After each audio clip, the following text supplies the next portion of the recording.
आज एक आरोपी अंकुश गंधमवार जे की आजच्या मर्डरमध्ये इन्व्हॉल्ड होता आणि त्यांची पर्स्यू करत होता आमची LCBची PSI मिनिल सोनकांबले आणि त्यांची टीम, हा ग्रामीण पोलीस स्टेशन हद्दमध्ये झरी खादान जवळ जे एक कनाल आहे त्या रोडवर जात असताना त्यांची पाठलाग करत असताना ते शेताकडे पळाला आणि आमची टीमवर त्यांनी फायर करण्याचा प्रयत्न केला. एक फायर केला पण फायर झाली नाही, परत कॉक करून फायर करत होता सेल्फ डिफेन्स मध्ये आणि त्यांची आजूबाजूचे पब्लिक आणि स्टाफचे डिफेन्स मध्ये.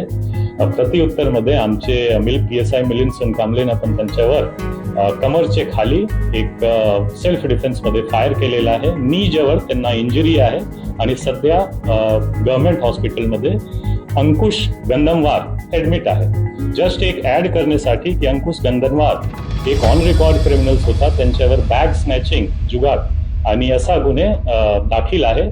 तो पण ऑन रेकॉर्ड एक क्रिमिनल होता ज्यांच्यावर पोलिसनं काही तासातच त्यांना अप्रिहेंड करून त्यांच्यावर प्रत्युत्तरमध्ये सेल्फ डिफेन्स मध्ये फायर पण केलेला आहे आणि सध्या हॉस्पिटलमध्ये आहे. आणि आजच्या इन्सिडेंटमध्ये 4 आरोपी जे इन्व्हॉल्ड होता डायरेक्टली, त्यांच्यावर सर्व आरोपी डिटेन्ड आहे आणि त्यांच्यावर आम्ही पुढील कायदेशीर कारवाई करत आहोत.